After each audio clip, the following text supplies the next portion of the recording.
All right, we have all set now. All tables have put their 3 pointers on paper here. Karuna, if you could step up, just read the pointers that you have, and then I'll just take one question only because we don't want to delay much on time. So it could be the one or two questions, so that's it, and keep it brief. And the responses also a little brief. So Karuna, read out all the 3 pointers at your end. So the 3 pointers that we have, we discussed about digital transformation, especially how it became more relevant after and during COVID. During and after COVID, sorry. Then, the importance of communications, the 3 Rs that we discussed, right person, right messaging, and right time. And finally, we are all in the age of AI, and with the advent of ChatGPT, AI has suddenly become accessible to all of us.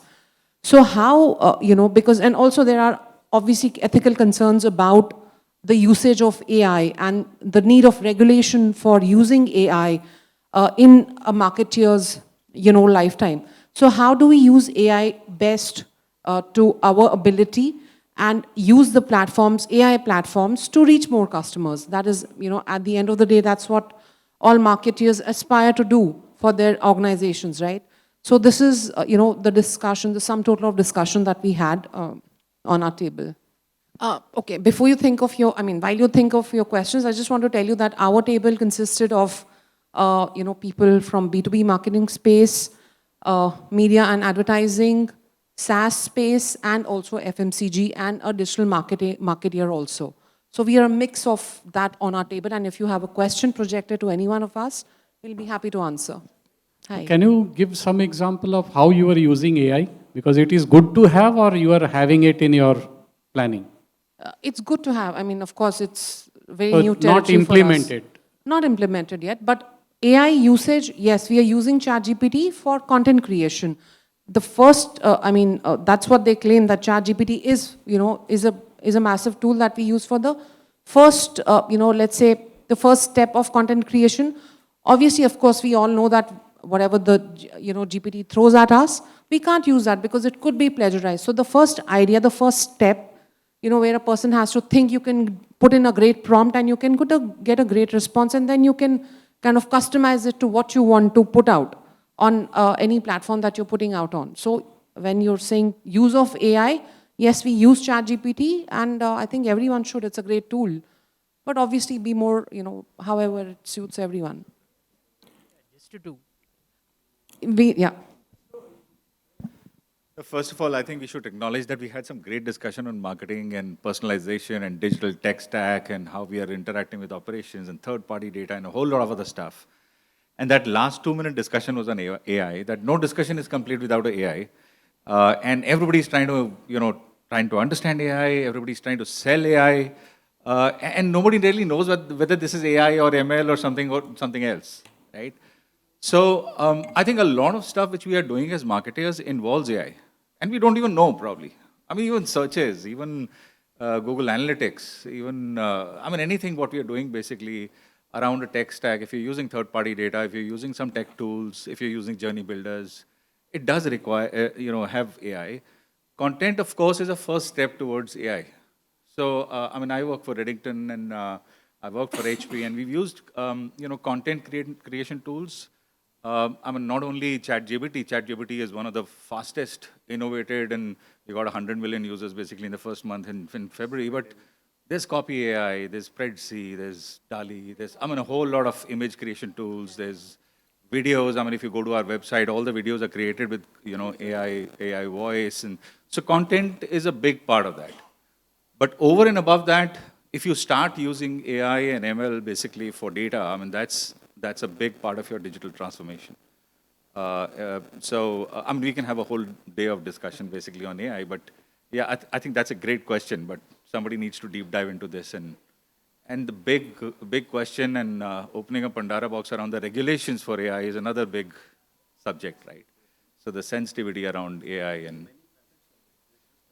Yeah, so that's why I didn't want to open the discussion, because everybody has a perspective to...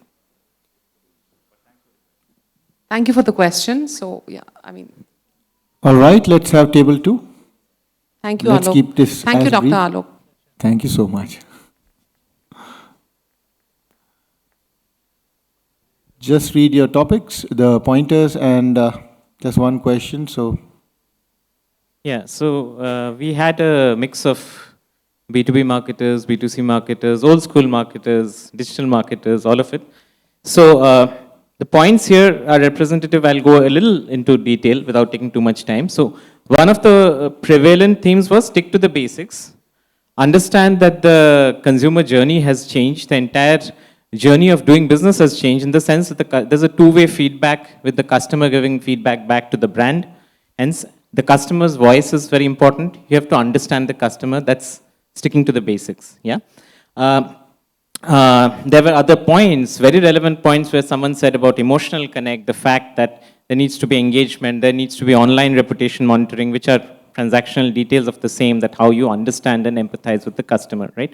Now, the next piece came, once you understand the customer, the needs and the value proposition, hence, that you need to deliver it omni-channel in a personalized manner, which is where technology like AI, analytics, data came in, and you have to do it consistently at every touch point of the journey, right? So that's personalized, consistent at every touch point of the journey, so your brand has a uniform face, yet nuanced by the personalization for every consumer, right? So that was more or less on the point 1 and 2. Now, interestingly, there were some very, very interesting points which one of the, Chanel actually brought up. I would like to call out as interesting initiatives. She spoke about community marketing, which I would touch the tip of Web3 and tokenization and leave it at that without dabbling too much into that, saying that that really opens up the world of tokenization for us, the next phase of marketing, right? And then she also spoke about, amongst all this digital and data, is there digital attribution, or is there dark social or dark phases, where you really think that that person raised an inquiry because he read your email, but actually he would have met you at an event, and that's what triggered his interest. The email was just a fallout of that, but your digital marketer will say that it's because attribution is to email, right? So the third point is more detailed. It's not at a summary fundamental level, but it's around the new initiatives which are coming up, which, like Chanel mentioned about, community marketing, dark social. Somebody else mentioned about the application of AR in retail.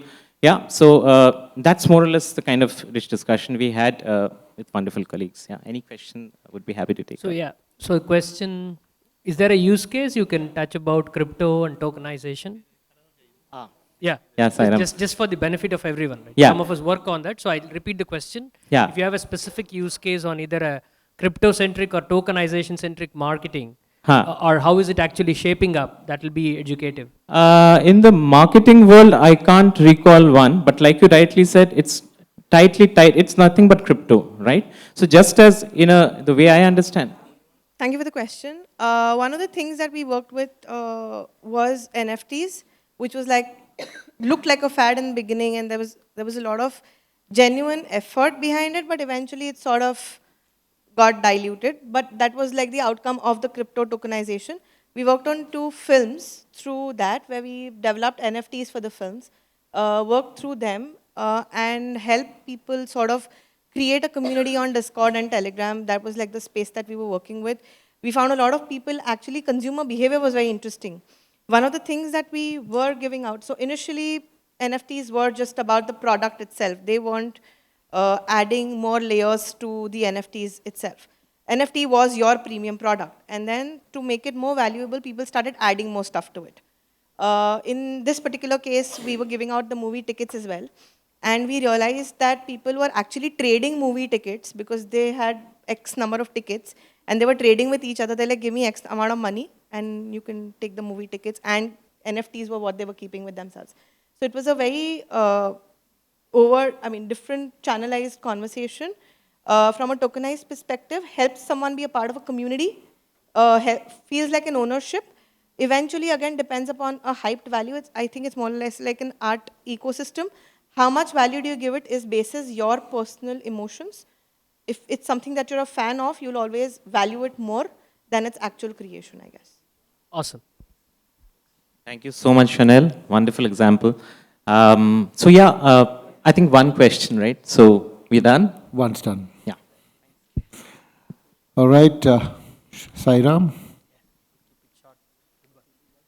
So thank you, first of all. I think this is a very novel experiment that you did. Looks like it's pretty engaging. All of us got talking. It's a good one. Well, our theme, I think obviously there's a lot of common, concepts that pretty much everyone is touching upon. Well, we said that we are still marketing to humans and not to bots. Marketing is done by bots, but definitely not to bots, right? So humans, narrative isn't going anywhere. Someone said creativity, storytelling. I think fundamentally the DNA of market is still continues to be human-centric, no matter whether it is Gen AI-led or just AI-led. There was a seminal observation from my colleague Karthik. I think he's talked about this concept which I loved. Think vertical, the storytelling, the advertorials, because he comes from B2C, a lot of OTT background. It's 9 to 16, not 16 to 9, in terms of the screen sizes. I think that was very catchy. The second thing, obviously, all of us touched, integrated age of experiences and subliminal. My friend Richa spoke about it. So these are about experiences that are far beyond what you actually touch and feel, but it's what you perceive and carry, right? A third is, age of confidentiality. In the age of cookie-less world, a lot of hyper-personalization, invasion, persuasion, and a whole bunch of stuff, which is very tech-led, as I think he was pointing. Then, how can I leave out AI? So it's age of conversational marketing, right? So you have bimodal dialogue conversations happening with near to human experiences, which you don't even know who is actually coexisting on the other side of the channel. That actually brings in a lot of omni-channel to it, multiple layers of conversations, NLP, AI-led, a whole bunch of stuff that we clubbed in there. To summarize from B2B, while we have a mix of consumer and heavy B2B advertising agency backgrounds in my table, it's all about a digital cusp that we are living in. The changing paradigms are, experiences are consumerized. A lot of tech-enabled worlds make it Uberized. That's where expectations are going on. It's also about servitization. Product companies trying to move service and then service becoming productized. And it's all about platformization at the end of the day, where not just Gen AI, sir, to your question, there's a lot of AI actually is inbuilt into MarTech stack these days. And yeah, that's pretty much it. Finally, it's the age of sustainability, purpose-led, responsible marketing. The Apple's ad which brought in Mother Earth, where Tim Cook was there in the shoot, and that just signifies how important it is to be a very responsible marketers, which I think this room is full of. So that's what we had in our table. So I'll not take much time here. Good morning, everyone. Interesting format, Alok. I should congratulate you for this. I was actually talking to him yesterday, and I said, is it really possible to do something like this? But trust me, guys, all of us were so civilized in our own ways, on our own tables. In spite of having so many marketers on our own tables, we had so much to share. And let me tell you, 90% of the tables had the similar conversations. That's what I'm really happy about, because we are talking the same language, we're in the same, kind of sentiments that we are talking about. Even we had the same conversations that we were looking at, right from AI to, whatever you talk about, personalized marketing, customer centricity, each and every aspect of it was covered even on our table. We had the similar kind of mixed audience again on our table with, the other side, the agency side, the B2B side, the B2C side, healthcare, pharma, talk about technology, marketing, everybody was there on the table. And I think this is a very good mix that was chosen as well. Coming back to, we start with the paradox of AI. We said the more you go in AI, the more human you have to be. You cannot forget the customer centricity part of it. You cannot forget the omni-channel presence and experience. That is the key today that we are talking about. Each of the customer today has the liberty to, the customer is more aware today what they're looking for and what they're actually wanting to. So we as marketers have the job to ensure the experience that is delivered is to the core and is able to deliver the promise that we are giving as a brand. Stakeholder-driven marketing, to integrate and deliver your brand promise and the goals that we are keeping for ourselves. And of course, the important part again, right from being cost-centric to being a revenue-centric, marketing is what today we are focusing upon, each one of us. Everybody is asking us for where is the leads, where are the inquiries. I think that becomes very, very important, and marketing is playing a very key role as a changing paradigm to this whole stuff. No, I was just keen to know, from a broader audience perspective, because a lot of senior people are here. How much is the time you spend on brand marketing versus business marketing? Because you know, as CMOs, basically we need to strike the right balance, right? And there's a lot of pressure on ROI and measurement and so on and so forth. And as CMOs, if you're handling both, Right. how do you actually strike that balance? Is there a percentage you define? Is there a, I mean, in terms of your investment or time or something? Well, I mean, to answer from my perspective, when it's a new brand, of course, brand awareness, reach, visibility is the key that comes as your key goal to look at. I think this question is more driven towards our goals that we define for ourselves. As a marketeer, when we define our goals that I want to first achieve being known as a brand, that is important. Only after that, I'll start looking at the ROI part. So initially, I have had the privilege of working with most of the startups and, kind of bringing a brand from the scratch to the top of it. That's where I think, this question comes in from the fact that if my brand goal is, typically my goal is to create the awareness, create the reach, create the visibility across where people know about me, then of course that weighs out more there. But after a certain period of time, then of course the ROI definitely seeps in. You cannot keep on continuing saying that I'm creating awareness, I'm creating visibility. But what about the ROI part of it? Where does it come in? I mean, sales will definitely demand for it. Business will definitely demand for it. So that's what my take on it, on this particular question. I would like to add on to your question, what she said. I think the perspective is two ways. One is if the brand is established, then the awareness level works. But when it comes to somebody who is really new in the market and has less deep pocket, as we say, then they are more focused on the ROI. Then they start thinking that no, as a CMO, if I'm a CMO of a company who's got less money, I would actually focus on how I need to get the ROI. That's very, very important and critical for me because then I'll strike a balance. There I'll do 80% would be my ROI driving. I'm going to drive that. And 20% will be brand awareness. But that 20% has to be so focused that I'm really clear where I'm putting that money, when I'm putting that buck. So that's how I look at it. But yes, when it comes to a bigger brand, be it Google or Nestle or any of these brands, they do not need to, they do not work on ROI because they know that ROI is going to happen. It's already there. So that's how I think is the balance that you strike. Yeah. I think It's truly about luxury versus need, just to add, Puneet, Yes. Yes, this is actually again an endless discussion. just to add my point to this, Yes. okay, I think Just to say that, respectfully disagree that, ROI is not important to a company like Nestle. It's been around for 140 years. Yes. While brand is important, I'm sure ROI is what drives them.